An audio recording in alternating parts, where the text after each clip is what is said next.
So with the whole COVID thing, there's no inside dining right now. And so what a lot of cities have done is they've taken away the parking on the streets in front of the restaurants and barricaded that so restaurants can make outdoor seating and outdoor dining. And this little section of town has really done a great job of that, probably because there's so many restaurants, and so it doesn't look as weird with like an outdoor dining area here and then way down the block another one. You can see these all used to be parking spots. So you have great restaurants all being socially responsible, where you wear the mask when you go up to it and until you get seated. And even though those aren't all dining spots, the city's really working with everybody so these companies and restaurants can continue.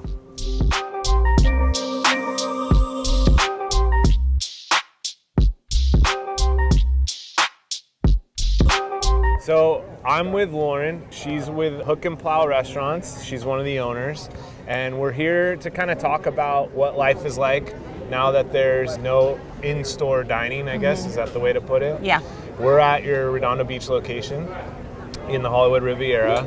We've done some driving around, kind of getting the vibe. They've done an amazing job here in Redondo Beach. Yeah, it looks great. Yeah, a lot of people are taking advantage of this. It's been busy right since the get-go. Once they built this, Right. it's been pretty consistently busy every day, which is amazing for us. So, just generally speaking, like, is business down though, or are overall, you able to, yeah, for the year, yeah, absolutely.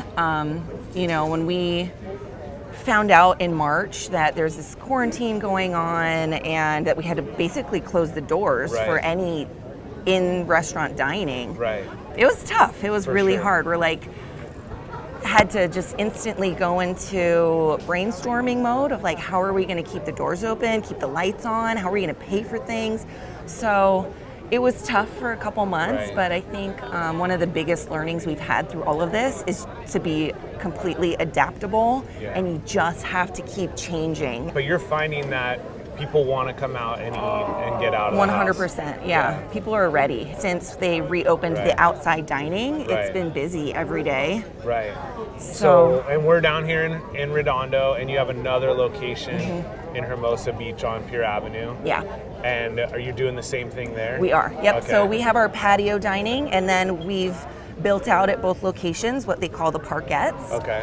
And for Redondo Beach, the city actually decided once they opened outside dining, they were right on it, Right. hired a team, a company to come and build this out for all of the Riviera.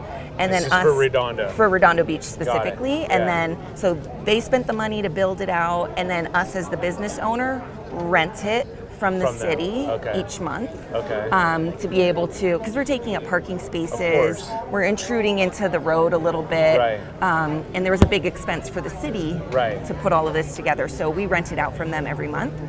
Hermosa Beach was a little bit different, that the city put it onto the business owners Okay. to file an application for a proposed parkette. Got So it. we had to put an application in, show them what our design was going to be like, Right. and then hire our own team to come and build the parkette. And then do you rent the parking spots from them, or?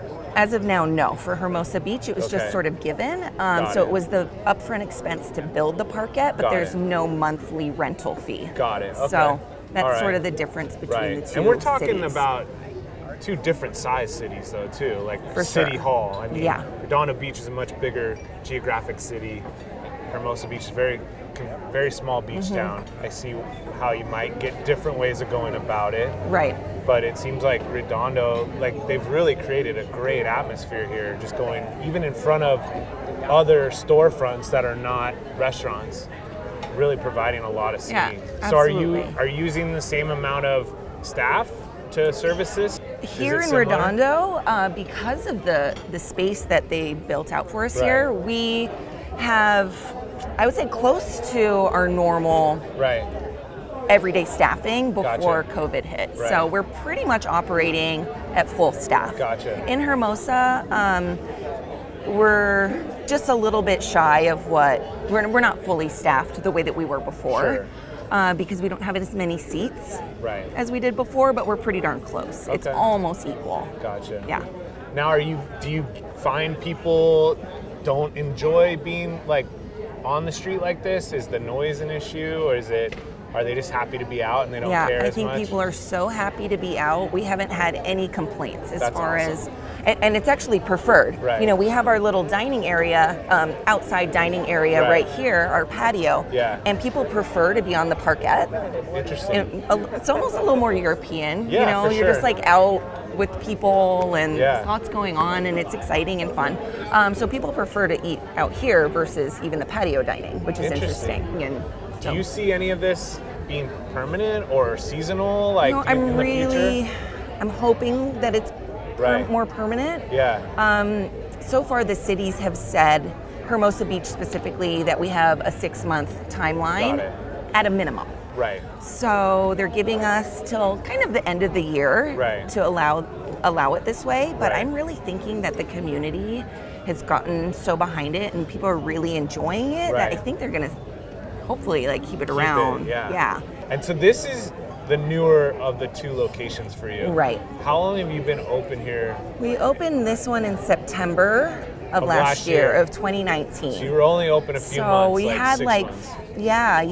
4 to 6 months that we Okay. were still a new restaurant and trying to work out all the kinks. Right. And then COVID hit and we're like, oh my gosh, like, What a what thing are we to gonna get do? whacked with, yeah. But we got creative with to-go orders and discounting wine and beer and making a marketplace grocery store where, for the first couple of months, March and April, going to the grocery store down here in South Bay was huge lines. They were Totally. out of things like eggs, toilet paper, of Basic course. stuff, yeah. So basic things. And we still had access to all of our restaurant vendors and our suppliers. Right. And so we could still buy in bulk. Give a great price to the customers, and so they could come in and shop for eggs and pasta and bread and Yeah. simple things that they would need at home. So smart. and then because of the toilet paper shortage, we're like, okay, still have access to. Right. We buy toilet paper by the case, Right. for the restaurants normally, and Right. so. We had access to toilet paper, so with every to-go order, we were throwing in a free roll of toilet paper. So sort of like people would come and pick up lunch or dinner, Right. and they would get a free roll of toilet paper. We did that for several months, and I bet people that were got so you some stoked on it. business. Oh my God, people were like, "Oh my God, we get free toilet paper! This is great." That seems so long ago when there was a toilet paper shortage, but that was a right? real thing. It was totally a real thing.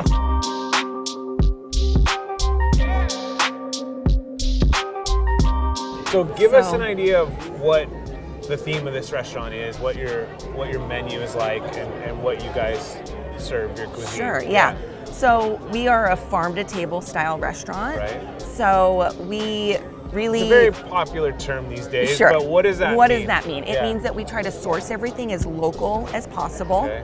So we go to a lot of our vendors for produce and meats. Right. We try to get as close to the store as possible. Okay. So we're getting our bread from a bakery just in Inglewood.